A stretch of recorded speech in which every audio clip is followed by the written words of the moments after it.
Staff, are we ready to begin? Recording is live. Chair Shapiro, Commissioner Giraldo has just logged on. Commissioner Giraldo, good to see you. So we have Good evening, Mr. Chair.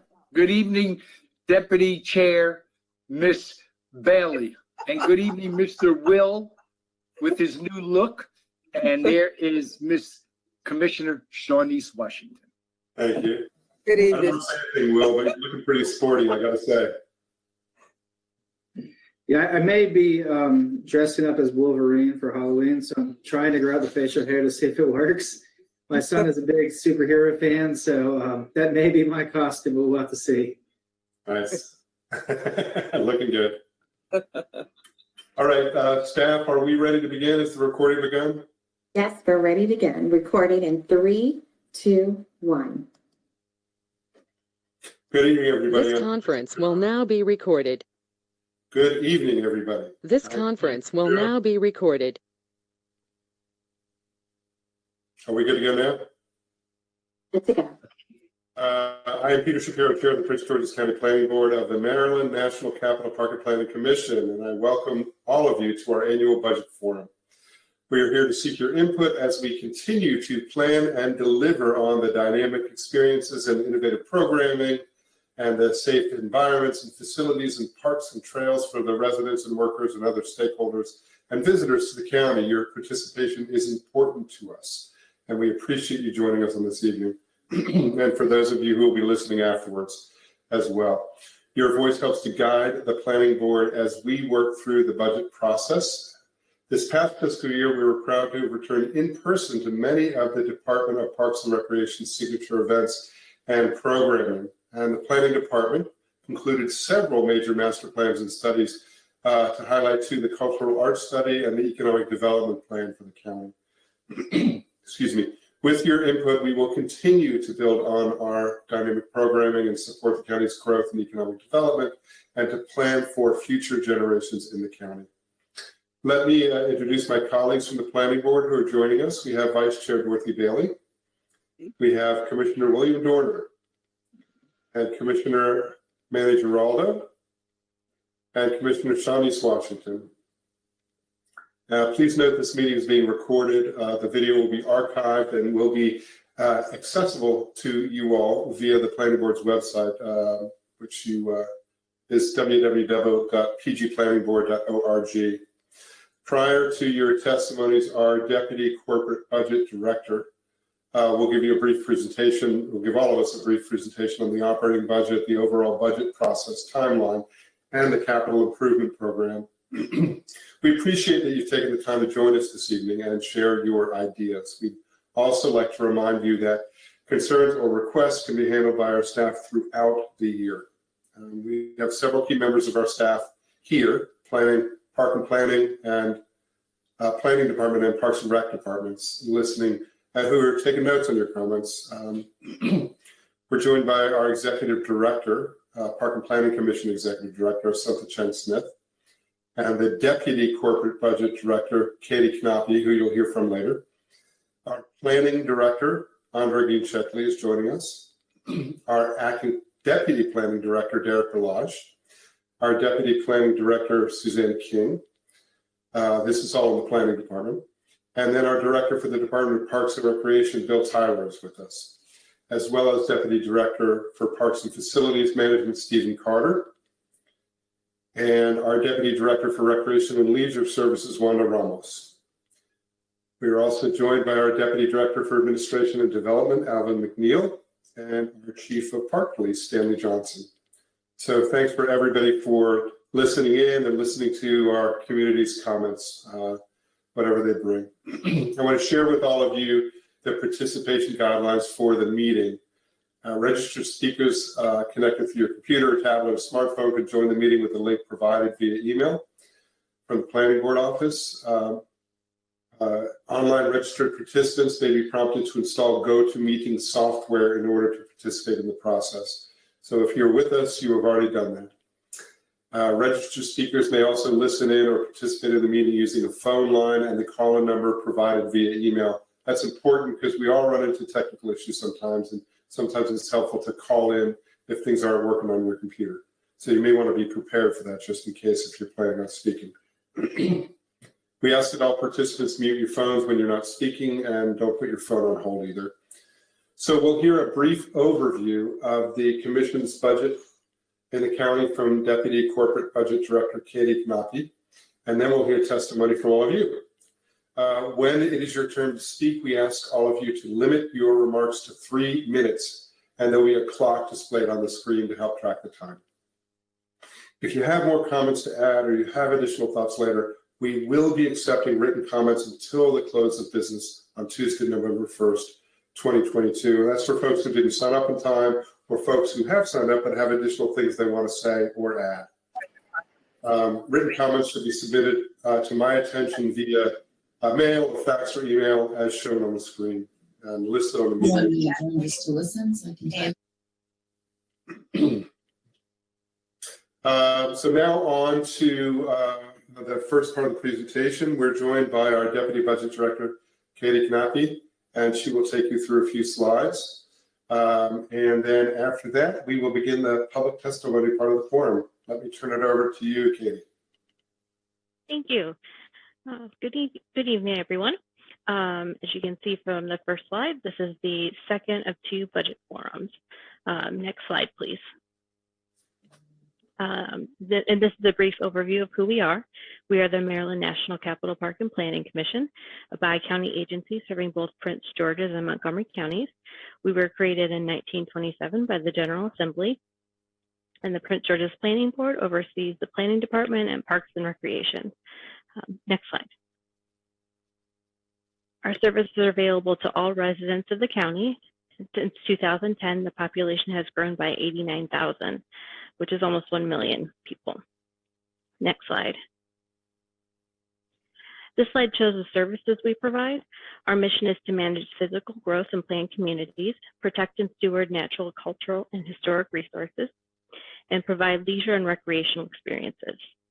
The agency maintains natural areas and parks throughout the county, which offer residents opportunities to recreate and enjoy open space and natural resources in one of the best parks and recreation systems in the nation. We are very proud to be an unprecedented 6-time National Gold Medal Award winner for excellence in park and recreation management. Next slide. This pie chart shows how services are funded. If these reserves were not included, property taxes would make up 90% of the revenue to pay for services. The property tax rate, which remains unchanged since 2016, is 29.4 cents per $100 of assessed valuation. Next slide. All the recreation, park, and planning services delivered by the Commission cost the average homeowner $2.88 a day. This is a little over $1,000 per year, and based on the average value of a Prince George's County home. Next slide. This graphic shows what your investment brings. We have numerous athletic fields, miles of trails, hundreds of playgrounds, 45 community centers. We also have tennis courts and pickleball courts, historic sites, and even an airport. Next slide. Katie, hold on one sec. I think somebody needs to mute their microphone. Ryan, if you could identify that person, would be helpful. Okay, Katie, go ahead. Thanks. This slide shows a couple of our highlights. We are breaking ground in January for the new Marlow Heights Community Center. We have a few new playgrounds opening and a new fitness station. We are also starting construction on a new bridge connecting Prince George's and Anne Arundel counties on the WBNA Trail. Next slide, please. We also had a few grand openings: the recording studio at the Southern Regional Technology and Recreation Complex, new fitness equipment at Lake Artemisia, and Kaboom Playgrounds at Suitland Community Center and Tucker Road Community Center. Next slide. And we have some planning highlights. We've completed a couple of important plans: the Economic Development Strategic Action Plan and the Cultural Arts Study. Next slide. The budget for the current fiscal year is $515 million for operating funds. Most of the budget, about 85%, is spent on park and recreation services, and that 85% is capital projects and a debt service for capital projects. Next slide. This slide shows the current 6-year capital improvements program, which is FY23 through fiscal year 28. Only the first year listed, FY23, our current fiscal year is funded. Subsequent years are subject to change. Next slide. And this chart shows, thanks. This chart shows the typical budget cycle. It's generally a 12-month process. In July and August, we begin planning. It's in September and October, we hold public budget forums, of which this is the second one. We also seek guidance from the Spending Affordability Committee of the county and Planning Board in October and November. In December, we meet again with the Spending Affordability Committee, and the Commission adopts the proposed budget. Budgets are submitted to the County Council and Executive by January 15th. There are budget hearings and meetings in February and March with the county, and the County Executive sends her budget recommendations to the Council in April. In May, we have joint County Councils for Commission-wide items, and then adoption in May by the Council and in June by the Commission. Next slide. This is the revenue picture looking forward. This is property tax revenue, which funds most of our services. As with the property valuations, property tax revenues continue to grow without a tax increase since fiscal year 2016. Next slide. This slide shows the strategy going forward into fiscal year 2024. Assuming property value projections are realized, we are projected to be in good fiscal shape through fiscal year 29.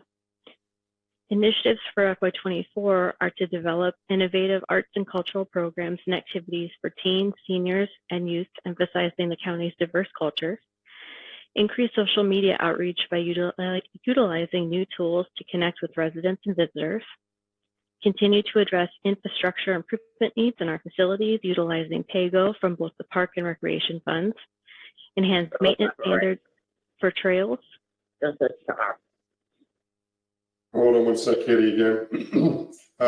If we can have everybody to mute, please. Okay, take it away. Enhance maintenance standards for trails, ball fields, and playgrounds. Continue to focus on organizational stability and succession planning. Continue to support creative placemaking, focus on goals set out in Plan 2035, which contribute towards creating places that promote health, well-being, and community connections. Accelerate investment in our IT infrastructure to improve critical parts of our IT environment to help support the Commission's mission.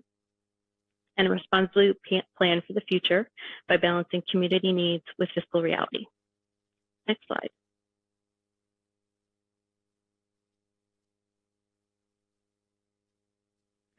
The Maryland National Capital Park and Planning Commission is committed to building strong, healthy, sustainable communities. With your help and input, we will continue to do so. Thank you for participating in tonight's forum. Thank you, Ms. Knapp, and thank you for the presentation. We will now begin the public testimony part of the forum. So first, let me extend invitations to the elected officials who joined us this evening to give comments. I think Ms. Black is going to assist me with calling people to the virtual podium. Yes, Chair Shapiro. The first speaker we have lined up today is the Honorable Sarah Franklin, President and Mayor of the Town of Upper Marlboro. Hello, thank you. Ms. Thank you Franklin, for hi. We hear you, but we don't see you. And if that's intentional, that's okay. But I just want to let you know we don't see you. Oh, I think you're looking at my box fan. We're looking at your fan, which is, it's a nice fan. It's purple. I don't know how to switch it around though. That's okay. We can hear you. So if you want to just go on. I'll turn it off so you don't have to look at my box fan. My kids art on the walls. Take it away. So thank you guys for allowing me to address you this evening. Here on behalf of the residents of the town of Upper Marlboro. And I first want to thank you guys for the repairs that were made this summer to the Schoolhouse Pond Boardwalk and Trail Circuit. We really appreciate having this valuable recreational resource and community gathering space restored to us. Many of you are fond of Schoolhouse Pond. It's kind of your original stomping grounds, right? And I've met many of you over there. So this area provides recreational opportunities for residents and visitors to the town. However, in the residential areas right outside the downtown, there's no safe pedestrian access routes to Schoolhouse Pond and to the restaurant, shopping, and other businesses on Main Street. Currently, there's a clear gravel path between Schoolhouse Pond and Marlboro Town HOA. It's kind of in the back there where the paved trail is. And it was created as an access point when the stormwater management upgrades were done several years ago. The town is requesting that MNC PPC include in their FY24 budget funding to make this a permanent, safe pedestrian connection. This would allow residents of the town to walk to Schoolhouse Pond and Main Street, and it particularly benefits those residents who do not have vehicles and often are seen taking circuitous and sometimes unsafe walking routes through town.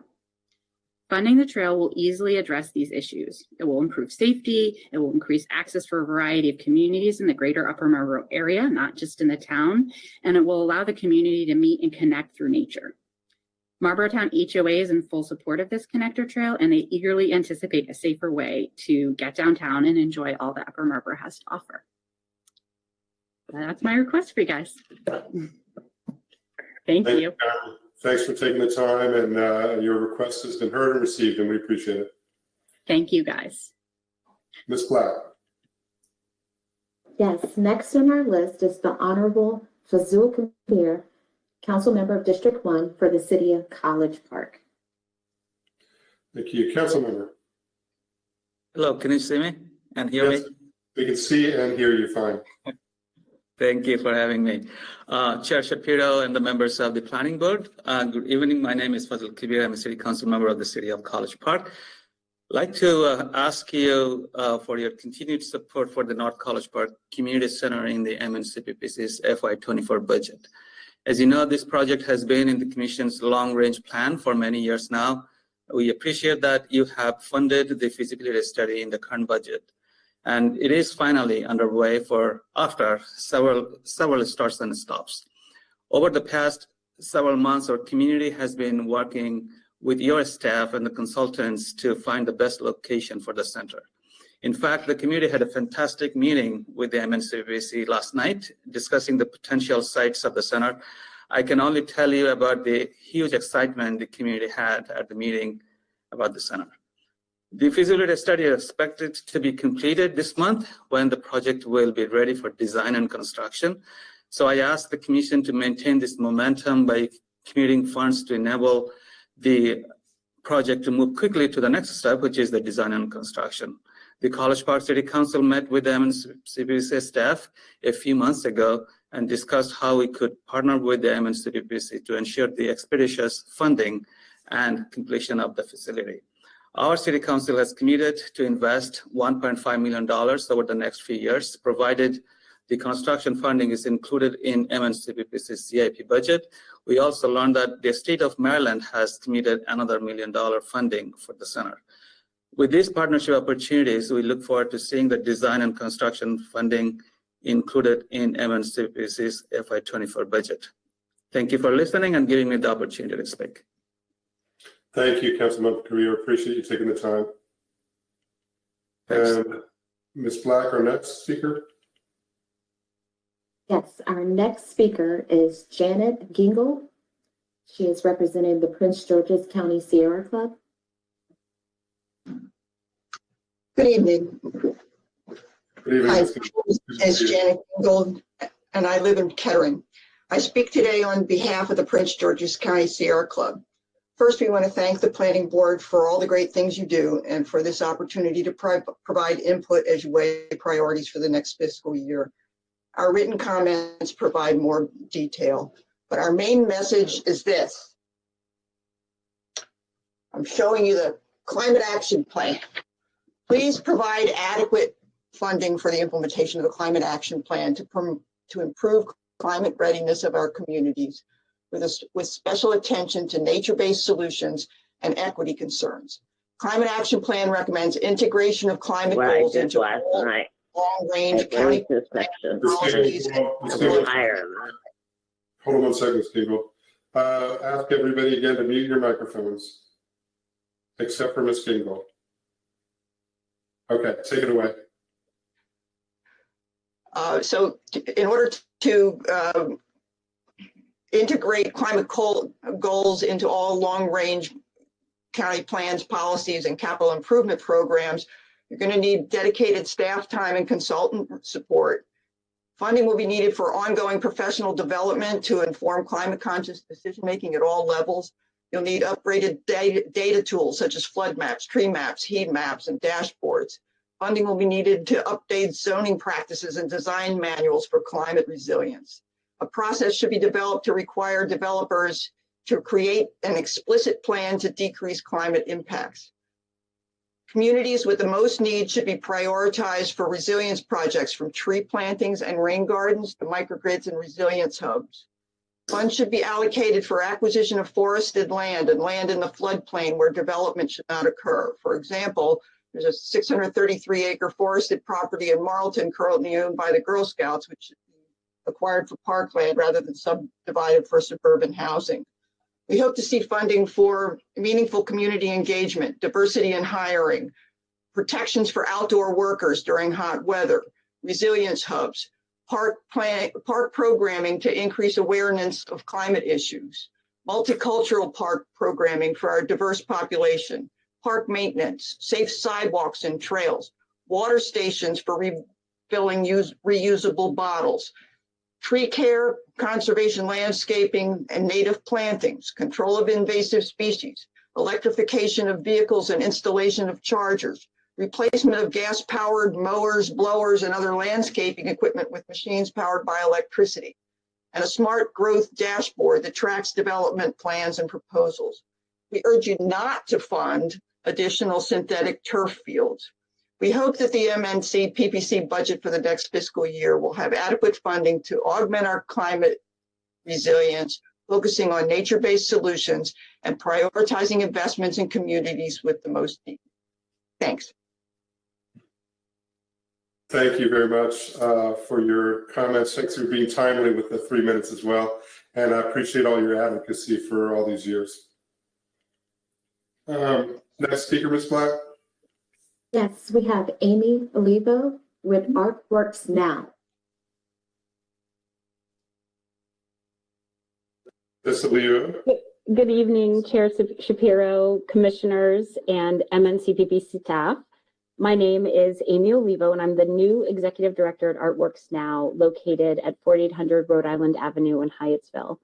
I greatly appreciate the opportunity to speak with you this evening to share more about Artworks Now, our current work with the Department of Parks and Recreation, and our desire to deepen that partnership to serve more older adults in Prince George's County.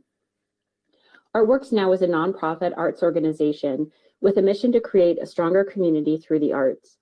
We do this by bringing affordable, accessible, and content-rich art programs and experiences to people of all ages. Our core value of social justice is activated through our commitment to reducing economic barriers to art education and the accountable relationships we nurture with our community. We want to thank you for the Project Charge funding we have received for the past few years. This support has helped to underwrite some of the free and low-cost art programming that we're able to offer to Prince George's County residents. One of our most successful programs, and one which we are eager to partner with the Department of Parks and Recreation to expand further, is our Creative Aging program. Artworks Now currently provides this program for free to older adults ages 55 and better. It is specifically designed to address anxiety, depression, and loneliness through development of creative skills and social engagement. In 2018, Artworks Now was included in a national Catalyzing Creative Aging cohort administered by the National Guild for the Community Arts Education to be trained in this work. We began with about 24 creative aging students. This year, in 2022, we will serve more than 200 older adults with this free programming across Prince George's County with more than 14 different classes. Shortly after I received an email Shortly after I became executive director, I received an email from a student from one of our creative aging classes. She wrote, "I've been a creative aging student since 2020. Your program has reignited my joy and creativity and kept my depression at bay. I love all that you do for us as individuals and for the community." Prior to the pandemic, Artworks now signed an MOU with MNC PPC, whereby you would allow us free use of classroom space inside senior centers. But the MOU did not allocate any funding. With dedicated funding support, we could bring our highly successful creative aging program into your senior centers across the county, providing more older adults with the benefits of lifelong creative learning. I just want to note on a personal note to thank you for the incredible services that DPR provides. I actually bike to work now on DPR trails and through Bladensburg Waterfront Park, which helps my own mental health as well. So thank you for everything that you do. Thank you. Appreciate your work. Next speaker. Yes, next on the list is Megan Bako with Anacostia Trails Heritage Area. Good evening. Can you see and hear me? You see and hear you well. Take Okay, it away. great. Well, good evening. My name is Megan Bako. My pronouns are they, them. I'm the executive director of Anacostia Trails Heritage Area. We're a certified private 501c3, and we're also the official management entity of the state certified cultural tourism district in Prince George's County. It is certainly an honor and a benefit for the county to be certified in this way by the Maryland Department of Planning. It opens up very specific opportunities for partnership and funding for projects related to arts, history, culture, and nature, all the good things in life. And actually, over the past 20 years of the organization's history, we've worked with MNC PPC on a handful of the trails and parks and sites that have already been mentioned today. So it's been a wonderful partnership, and we are a current recipient of a program charge. As Amy mentioned, we know that the places that MNC PPC owns and operates and supports are important for residential, for our residents' physical and mental health. It also is a major attraction from local and regional and national visitors. And of course, here in the county, people visit us by car, foot, bike, scooter, kayak, bike share, and all those things. So Anacostia Trails Heritage Area is supportive of all of those modes of transportation and the trails that link them. I wanted to make the important point about a partnership with ATHA is that because parts of Prince George's County are a state certified tourism district, the county itself, historic sites, nonprofits, and incorporated municipalities are eligible for a very specific pot of funding through the Maryland Heritage Areas Authority, but over $5 million per year is allocated for projects related to trail maintenance, interpretive public history, wayfinding, arts and culture. So we have had 20 years of a fruitful partnership, and we request an increase in our program charge to allow us to match the state's investment in our organization. Each year we have to match the state's grant to us for operations for ATHA itself. And we would request an increase in our program charge to allow us to fully match that so that we can maintain the state of Maryland's investment in cultural and heritage tourism in Prince George's County and allow us to expand our efforts through a boundary expansion to even more areas of Prince George's County in the southern region of the county. Thank you. Thank you. And thank you for your leadership, and thanks to ATHA for all the work that you've been doing for all these years. Thank you. Next speaker. Next speaker is David Owens with Fort Washington Forward.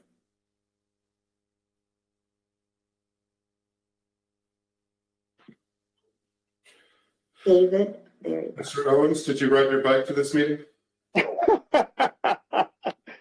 I always do, Commissioner Shapiro. I always do. Thank you very much, sir.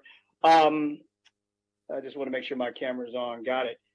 Good evening. I'm Dave Owens, president of Fort Washington Forward. We're a state certified 501c3 as well that strategizes ways to increase smart development, investment, and sustainability in Fort Washington. And first of all, Chairman Shapiro, I just want to appreciate you and the rest of the board for having this public comment opportunity. Two things we strongly request to be part of the fiscal year 2024 Parks and Recreation budget. First, we strongly request increased signage and wayfinding in and around Henson Creek Trail on Oxon Hill Road. We're talking about visible and distinctive trailhead signage, traffic calming signs, and mile markers when you get on the trail. We've been in discussions with Parks and Recreation currently, and I want to thank them for their leadership in this area. They're doing an outstanding job, so I want to make sure I say that. I know they're working hard in this area. We've also stepped forward ourselves to volunteer to do landscaping at the trailhead and are planning an art mural project on Henson Creek Trail as well. So we're putting our money where our mouth is as well. We currently do monthly bike rides to specifically get people on the trail. And every time we do it, somebody says, I didn't even know the trail was there. That bothers us. We're trying to change it. So we're pumped up to work with Parks and Recreation, and we want to encourage more funding for Parks and Rec efforts because it's desperately needed. Second, the Fort Washington region desperately needs a more connected sidewalk and bike lane network. The Livingston Road commercial corridor where the new Giant is, everyone knows that, it's changing in a positive way, and that's awesome. 2 townhouse developments are coming. Adventist Healthcare is building a hospital complex in the next few years. That's going to be the center of commercial gravity, and it should. But right now, you can't ride your bike safely through Broad Creek Historic District to get to Giant or Henson Creek Trail, and you can't ride or walk safely up and down Oxon Hill Road to get to Giant or Henson Creek Trail. So all these things that we're recommending and requesting make all these things currently make Fort Washington less sustainable. There's a lot of income leaving Fort Washington every day to do things everywhere else. We're trying to change that, and we think these recommendations will help do that. I'll close it here. Fort Washington Forward, we're currently part of the Active Transportation Advisory Group, ATAG. A couple of years ago, Partnership for Active Learning and Sustainability, which is run out of University of Maryland, did a research study on roads in Prince George's County. And if you look at Fort Washington, there's a lot of high-stress roads for cyclists and pedestrians. The things we're recommending tonight, we think can directly address those stressors. So I thank you for your time, sirs and ma'am, and look forward to continuing to work with Parks and Recreation. Thank you. Thank you for the ongoing partnership. Much appreciated. Next speaker. The next speaker is Terry Nuruddin.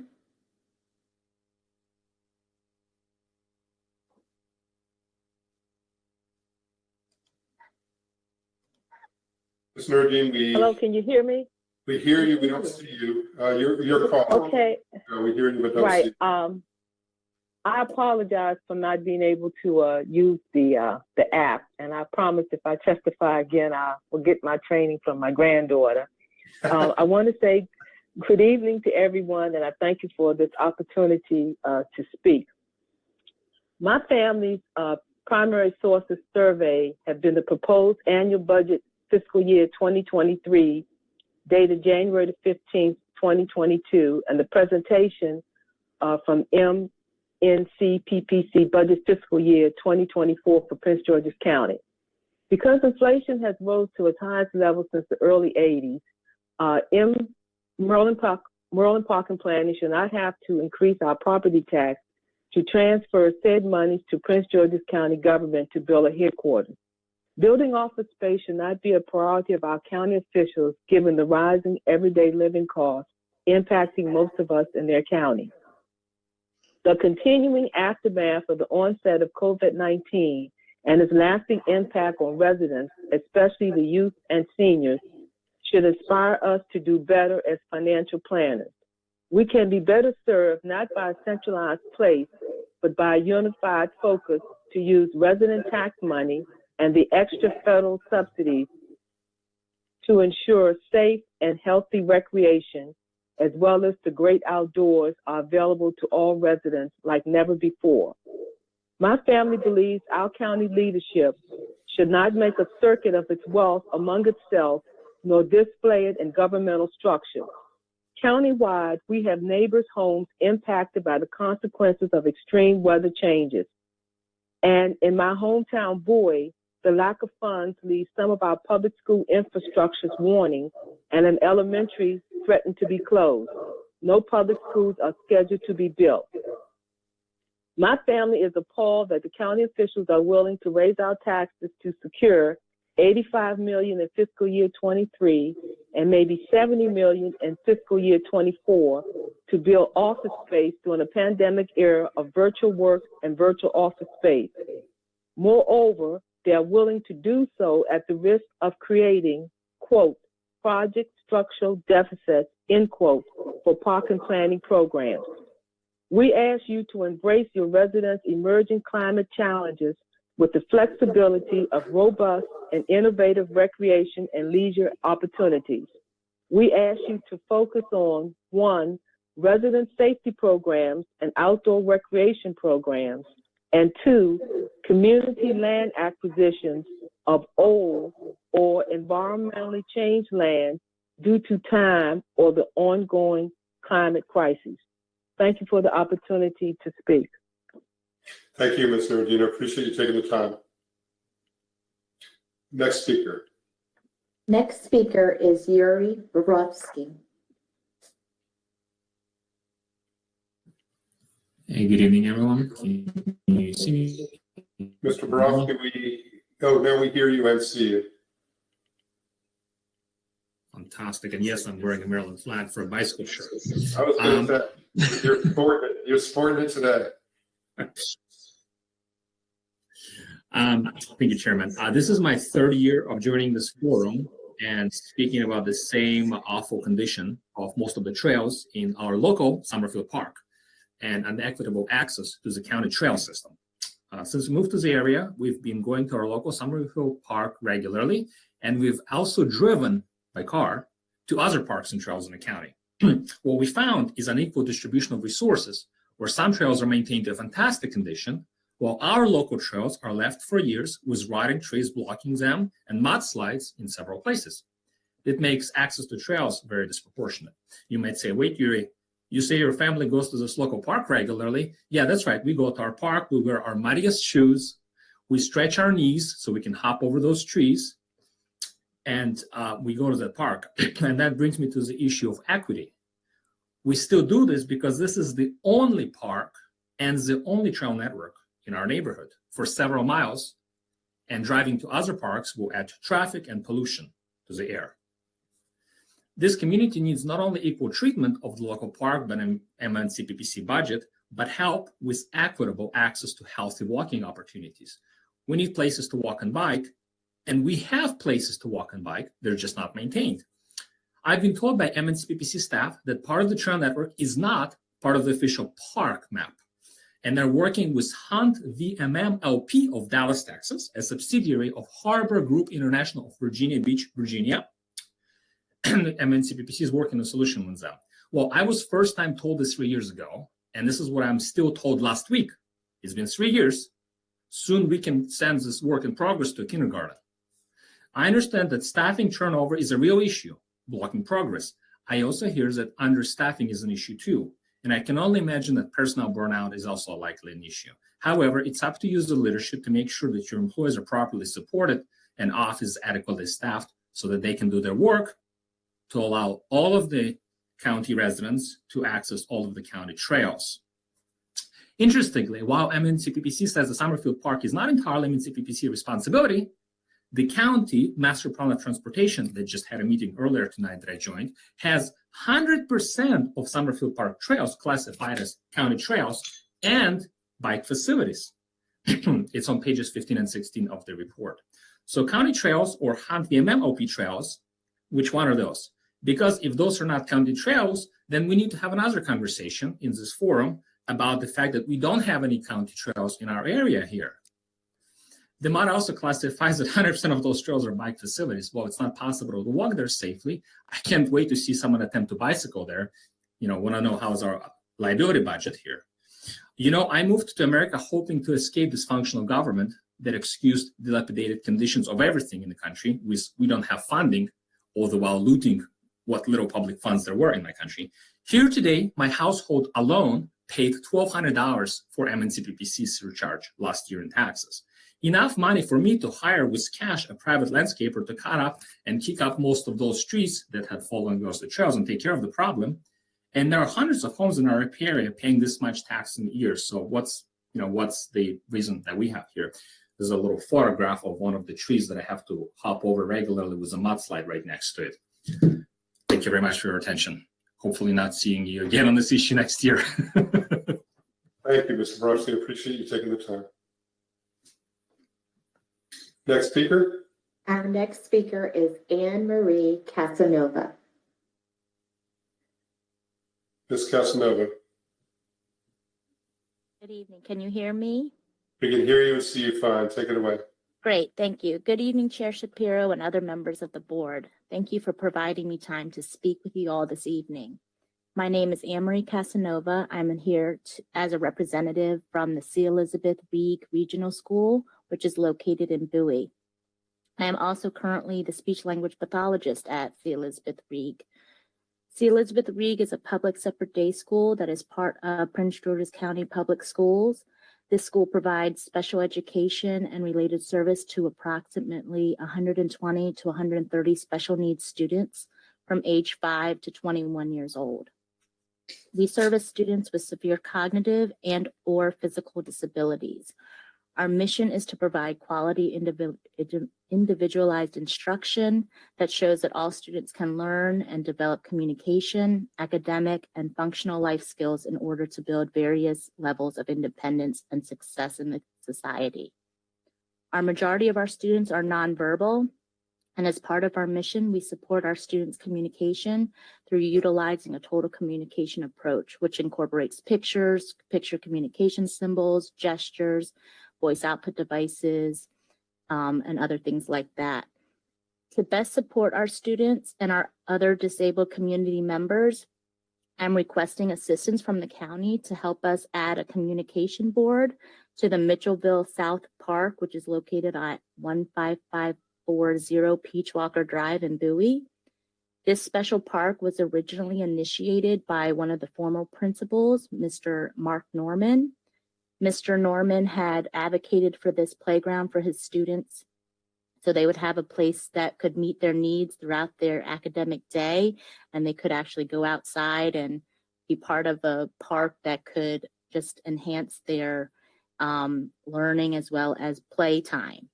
Mr. Norman worked vigorously with the county as well as the Park and Planning Department to create this amazing playground.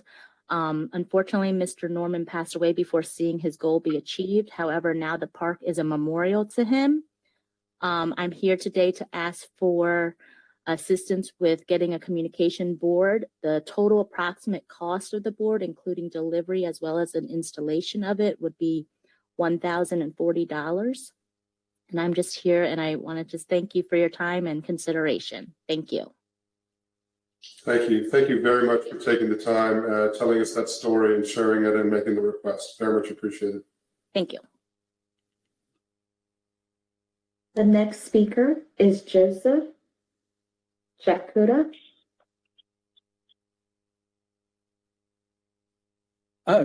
Good evening. Thank you, Chair Shapiro, the board, and MNCPPC staff. I wanted to address a few concerns tonight that I would hope to see addressed in the budget. The first involves trees on MNCPPC property.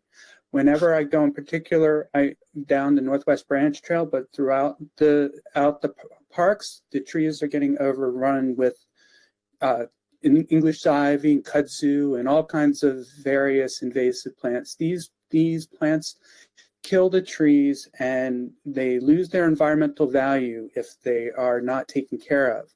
The county needs to provide funding so that these trees on their properties can be properly maintained so that we're not losing all of our trees. There's so many dead trees along the Northwest Branch that should not have been that way if they have been well maintained.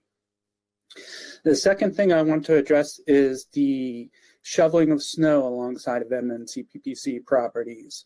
Whenever there is a winter storm, there are only two types of properties in my community that are not shoveled: the abandoned houses and the MNC-PPC parks. We need the parks to be a good neighbor and to maintain the sidewalks so that people can safely get to the metro station and the bus, because we do not have, many of us rely on walking or bicycling to get where we need to go, and we need to be able to safely access. On that note, also lighting on bike paths. We need to have an efficient way to be able to use bike paths in the evening, because we do not have a lot of good commuting routes in Prince George's County because the state roads are not maintained to make them safe for bicycles. The bike paths provide a great opportunity, but they do not have lighting at night, and we need funding to make them lit in a fashion that's positive towards the nocturnal animals as well, and efficient. The last point I want to make is we also need to prioritize electrification of equipment, starting with leaf blowers. It's important for the health of the workers and to reduce climate emissions. Plus, our neighbors in the District of Columbia are already showing that this is possible. And finally, as Dr. Gingold said earlier, we need to make sure all the budget adequately aligns with the climate action plan that was adopted by the Prince George's County Council, and that the budget is put in there to achieve the goals that are outlined in that plan. I thank you for your time. Thank you, Mr. Chiguta. Thanks for taking the time to speak to us. Much appreciated. Next speaker is Ina Fells with the Woodlawn Community Association.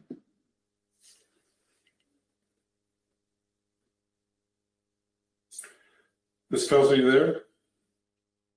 I think I saw you. Yes. Okay. Hello. Yep, we can hear you. Go ahead. Oh, okay. Thank you. Good evening. Thank you for the opportunity for me to speak this evening. My name is Ina Fells, and I am the president of the Woodlawn Community Association. The Woodlawn Park and Recreation Center must be one of the oldest parks and community centers in your system, and for that reason must have earned updates to bring it into the 21st century. Most of the residents in Woodlawn have lived here more than 40 years. We have only seen one upgrade to the recreation center, an updated kitchen area and new floors, new tile floors. And we very much appreciated that. However, the update is now outdated. We have a very active community association here in Woodlawn, and we need amenities that are less than 15, 20 years old, such as the folding chairs and tables in our community center are very much outdated. We need Wi-Fi accessibility. We'd like to be able to offer our residents the options of attending our meetings online as well as in person. And something else that is needed is a welcoming appeal to our guests when they approach the Park and Recreation Center. The parking lot is not very well kept. Trash and food are strewn up and down the parking lot after weekend permitted as well as non-permitted activities have taken place. Therefore, we are asking that the previous listed amenities and projects already being considered are taken seriously and are included in any budget process and or refurbishing plans. Prior to her departing, Laura Conley, the planner coordinator, Park Planning Section, Park Planning and Development Division, worked tirelessly with us here in the Woodlawn community on the following issues at the Woodlawn Park and Recreation Center and our projects we hope that are already being considered and should begin this fall. First thing Laura reported to us and recorded when we did a site visit at the Woodlawn Park was the work on the swale situation along the Greenville Parkway. Second was a sidewalk situation at the entrance of the Woodlawn Recreation Center. Third, Woodlawn Recreation Building mural, a paved loop trail that would scoot between the playground and down the north side of the soccer field across in front of the recreation building and use the existing paved path that leads back to the playground.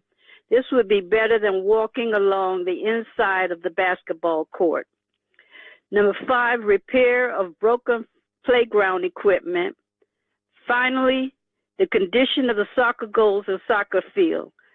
These are Laura's exact words in a report she made to her supervisors and the Woodlawn Community Association after she and I did a walk-through site visit of the park and prior to her leaving.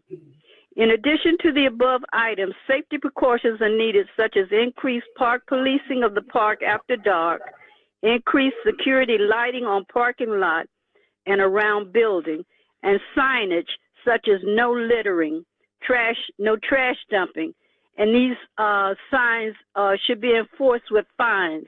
Dog pooping signs and stations, or signs encouraging folk to pick up dog waste, or they will be fined. All the signage around the park needs to be done in both English and Spanish. These bilingual signs need to be posted at the front and back of the park. A man-made entrance and exit to the park from the back near the playground area needs to be blocked and no longer allowed as soon as possible. Additional trash receptacles placed around the entire park, not just out front on the parking lot. Finally, the photo. Go ahead, wrap it up. You're okay, you can wrap it up.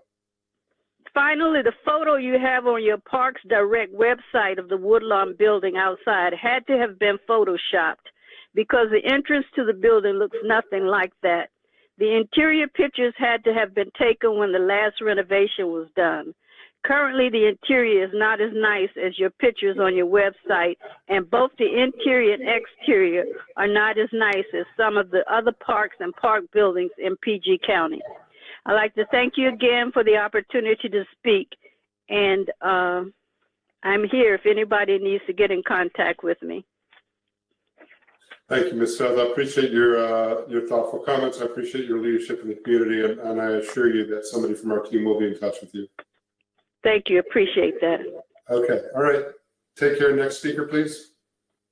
Next speaker is Robert Alenikov. Good evening, ladies and gentlemen. Good evening. We can hear you and see you. Mr. Lechnikov? Thank you. My name is Rob Alenikov. I'm a resident of Greater Landover and a board member of Metro Point, officially the Ridges at Landover Metro Homeowner Association. Metro Point is a community of 358 households located between Kentland, Dodge Park, and the Landover Metro Station. I first contacted MNC PBC in October of 2020 to inquire about the upkeep costs for a dog park because my area does not have one.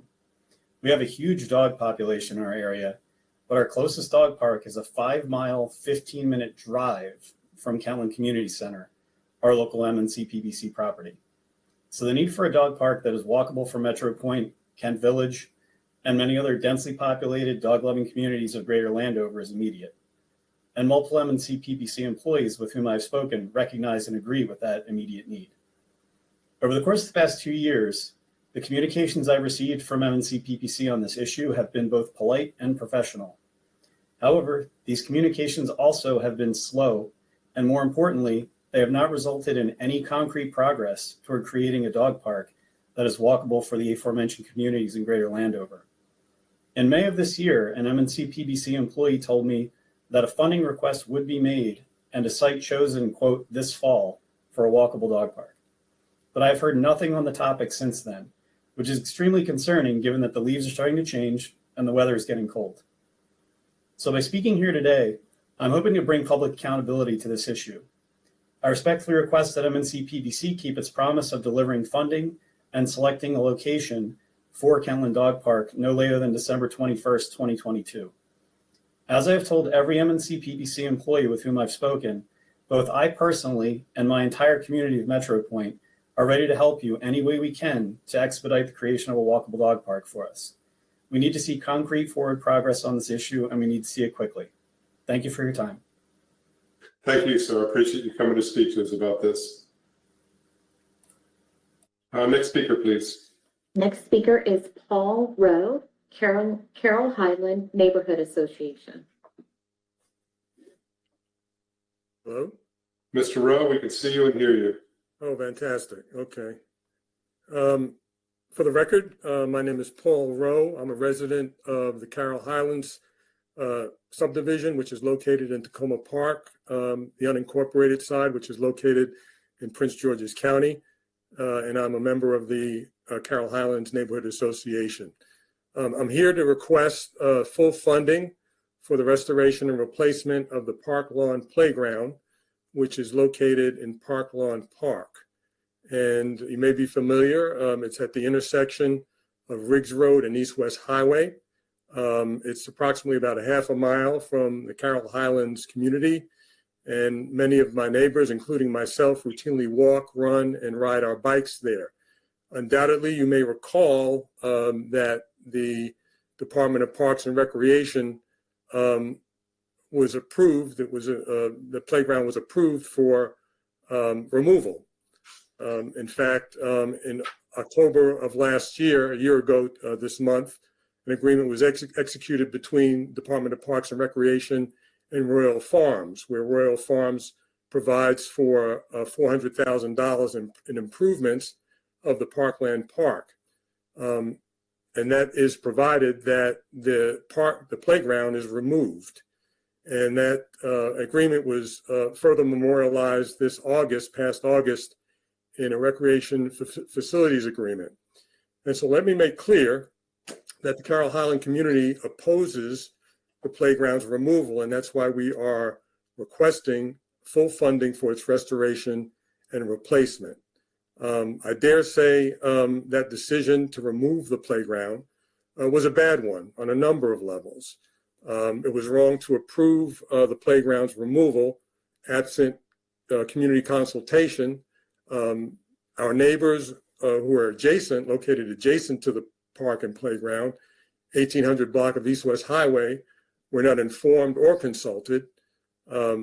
Clearly, on a fundamental level, this undermines DPR's mission to protect and steward our public resources, provide leisure and recreational experiences, and build strong, healthy, and sustainable communities. How can you suggest you do all of these when you don't provide for the needs of youth and children who are socially isolated in the aftermath of COVID? How do you promote quality time between parents and their children by removing a neighborhood playground? There's Newberry Square Apartments, catty corner to this location, with over 200 families. How do you provide the availability of affordable and close-in neighborhood recreational activity for them? This decision became egregiously wrong, and this was June of this year, when the planning board made a decision in a coordinated and concerted action with DPR and Royal Farms to approve the application for a zoning special exception, enabling Royal Farm to construct a 16-pump gas station on property adjacent to Parkland Park and Sligo Creek. And that was only enabled because of the removal of the playground. The bottom line is the best interest of the community, DPR and the planning board effectively traded a playground for Royal Farms 16-pump gas station, along with all the environmental and human health risks associated with it. So, we, again, are in opposition to this removal of the playground. We stand ready to work with you. In your last slide, it represents that the Park and Planning Commission is committed to building strong, healthy, and sustainable communities. With the help of the community and input, we will continue to do so. And so we're here prepared to do that with you, in effect, putting the genie back in the bottle and providing for proper recreational facilities for our youth and children. Thank you for the opportunity of talking to you today. Thank you, Mr. Rowe. I appreciate you taking the time to come speak to us about this. Thank you. Yep. Next speaker, please. Next speaker is Mary Cook.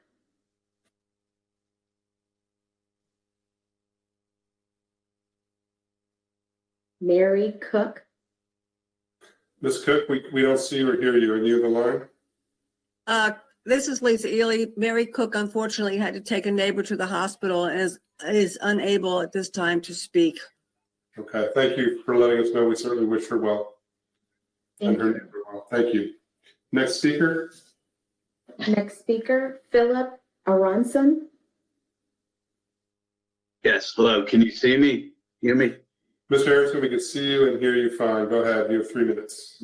Thank you, Mr. Chairman and members of the commission. My name is Philip Aronson. I live in North College Park. I've lived here for 43 years. I'm a retired federal employee. I'm just wanting to speak out against the proposed building of a North College Park Community Center. Since I retired from the federal government 8 or 9 years ago, I've been a regular user of MNPCCP facilities. There are 4 other community centers within 4 miles of where I live. Vansville, Burtonsville, Vansville, Berwyn Heights, College Park, and Beltsville.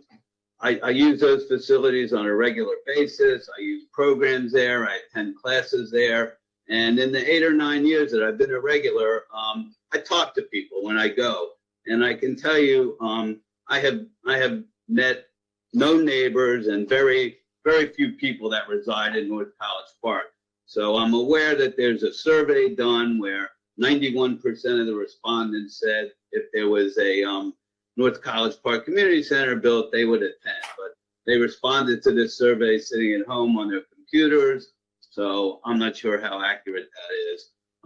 I think that funding would be much more better used to improve the current facilities, including the College Park Community Center in the historic Lakeland District, and expand programming, include the physical plant.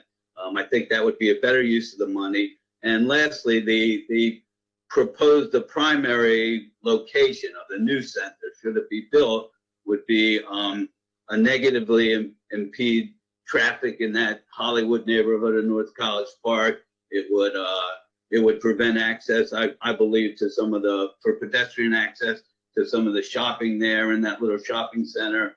And so I don't think it would be a good idea or a good use of funds. And I would ask the commission to consider that and consider using money to improve the other community centers that are within the neighborhood. Easy drive, easy access to. Thank you for your time. Thank you very much for coming forward and speaking about this. Appreciate it. Next speaker, please. It is Carissa Janis, College Park Seniors Advisory Committee. Ms. Janis, are you on the line?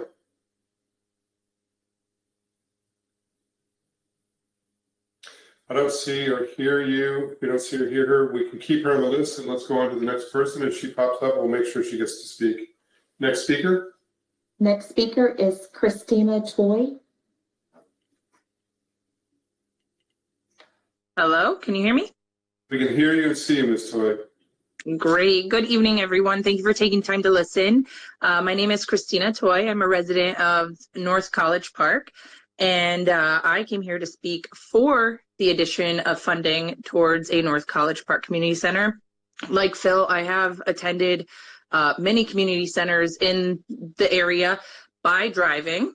I have 2 small children that I take regularly to different community centers all over PG County for recreational activities and programs. There is a huge need in North College Park for a community center that is walkable and accessible, especially for senior citizens. Phil is still able to drive and can access all these places. However, most of the residents that I know that are aging in place do not have access to driving longer distances in traffic because of whether it be poor eyesight or just not being comfortable being in a high, densely stressed driving situation through traffic. We also have a Title I elementary school just to the west of the proposed site. And a lot of kids there need activities after school. There is not a large, excuse me, I'm getting over pneumonia. There's not a large area around here where there's after school programming for these children, and they get out at 2 p.m. and a lot of them just have nothing to do. There needs to be a place for these kids to go after school to learn to read. There are 5th graders that are at Hollywood Elementary that are below kindergarten reading level. And we have a community library that used to offer services for that But since COVID, it's been very hard to find volunteers who will help these children read. And this affects everyone in the county, not just locally. This affects their future. And then also having a dedicated space for seniors to go and congregate and continue to grow this community will also help younger generations like myself and my children making connections, especially when we don't have family nearby. And these connections can help improve the life of everyone involved. Against Phil's point, I think it actually would improve walkability and it would draw people to that area more based on the design. And I think it would be very useful. So thank you for your time. Thank you. Thanks for coming and speaking your mind. Appreciate it. Next speaker, please. Next speaker is Lisa Ely. Seeley, are you on the line? I am. Thank you very much.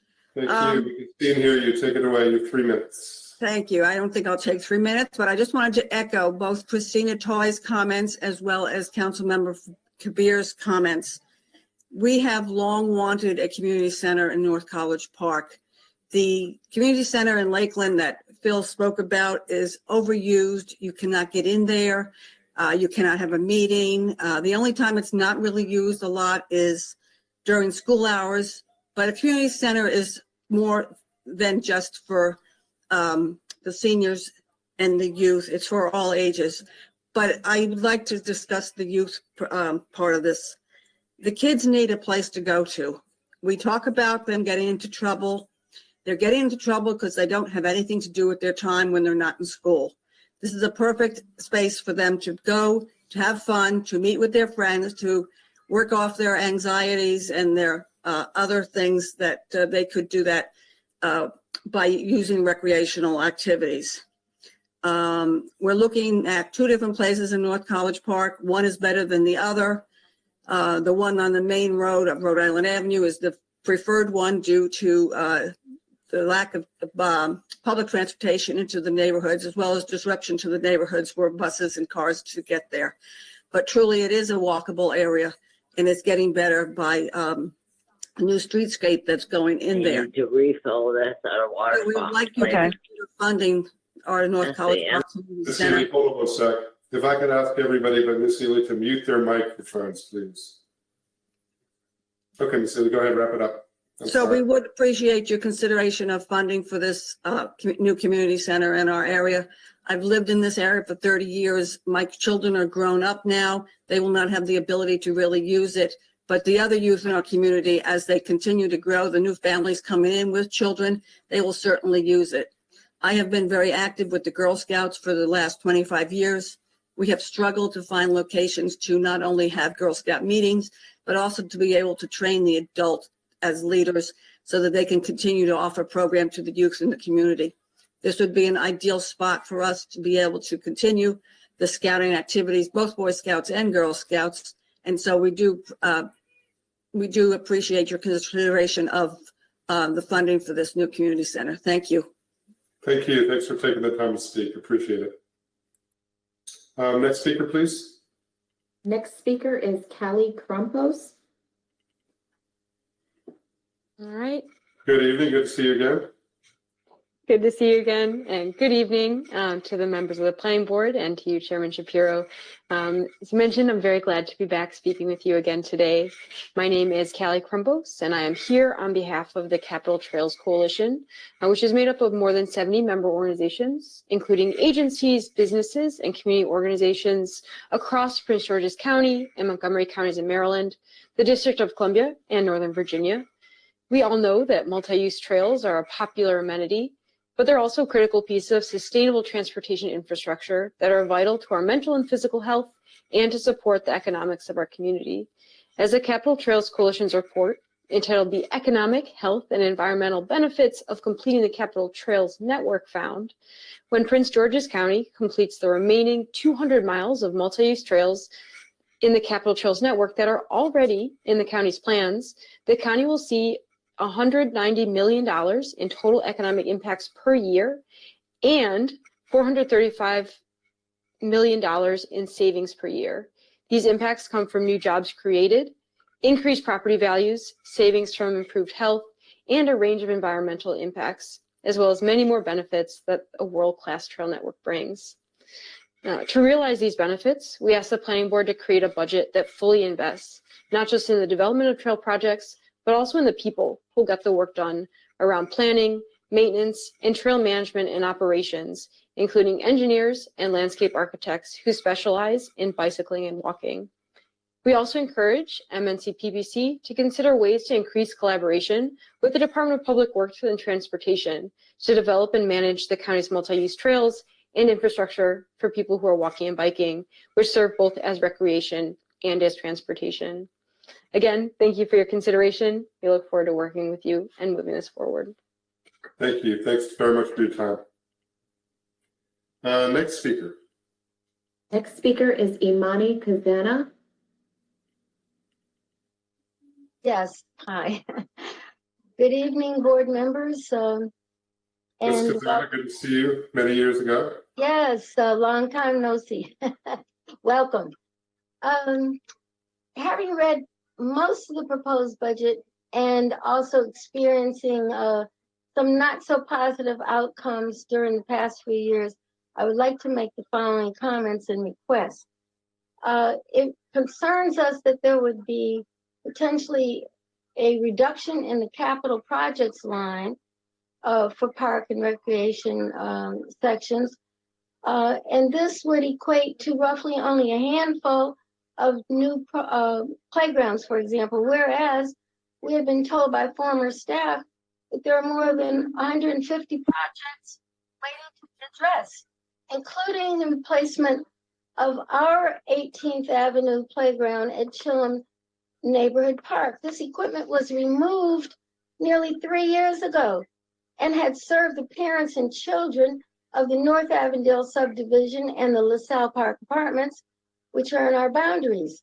We do not know if there is funding for this in FY23, which doesn't give us very much hope to see the new much needed playground anytime soon.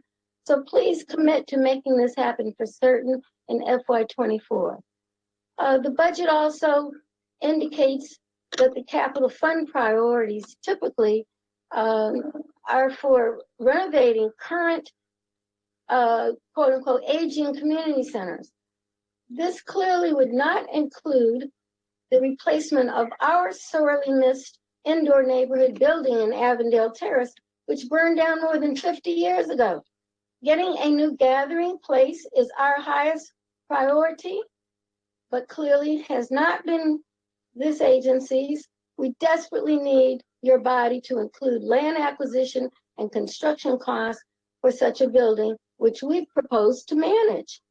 And we need a commitment, though, so that we can get busy fundraising. We're also concerned about the departures and the continuity or lack thereof within the community planning staff, because, for example, recently, the draft West Hyattsville Queens Chapel sector plan is woefully incorrect, as the staff seems to have missed or totally ignored the data and recommendations of the 2015 Greater Chillum study. This 2015 study is excellent, and we are just south of the tributary that divides us from the city of Hyattsville. So our name, our boundaries, and the various recommendations in that 2015 plan need to be included. And like now, because this is when the draft is under investigation and comment, but the staff seems not to be adequate. So we need you to look into that now and ensure that there will be adequate staff and the continuity of staff in the future in FY24. Thank you again for inviting us this evening. You're doing an awesome job, big task. We don't envy you at all, but thank you very much. Thank you. Appreciate you coming out to speak. Good to see you again. Next speaker on our list. Yes, Lisa Ensminger. Yes, good evening. Good evening, Ms. Ensminger. We can see you and hear you, so take it away. You have 3 minutes. Perfect. So my name is Lisa Ensminger. I'm a resident of the Carroll Highlands neighborhood in Prince George's County. I also serve as the secretary of the Carroll Highlands Neighborhood Association. I'm here to request the full funding to restore and replace the playground equipment at Parklawn Park, adjacent to the Parklawn Recreation Center. I am aware that a decision was made to remove the existing playground in order to permit the construction of a Royal Farms gas station. The decision to remove the playground to make way for the gas station does not serve the needs of the community. Our community deserves to have safe, modern, clean areas for our families to gather and recreate. We should properly maintain and upgrade this playground, which is a public good that promotes the physical and mental health and well-being of our children. Thank you very much. Thank you, Ms. Esslinger. Appreciate you coming out to speak. We have no other speakers on the list. I want to go back to Ms. Janice to make sure she is not there. Carissa Janice? If not, then we have no other speakers before us. I want to thank everybody for taking the time to come out and make your voices heard. And this concludes the public testimony for the forum. So again, thank you for logging on. Thanks for providing your thoughts and suggestions for our budget process, the second of two that we had.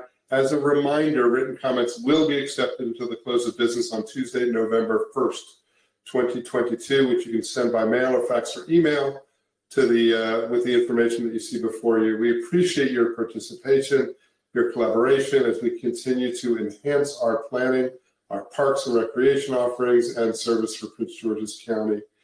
And if there's no further business before us commissioners for this hearing, then I want to thank everybody for your time, and this public hearing is closed. And fellow commissioners, be well. Good to see you all. Same here. Thank you. And thanks to the staff for all your work. Appreciate it.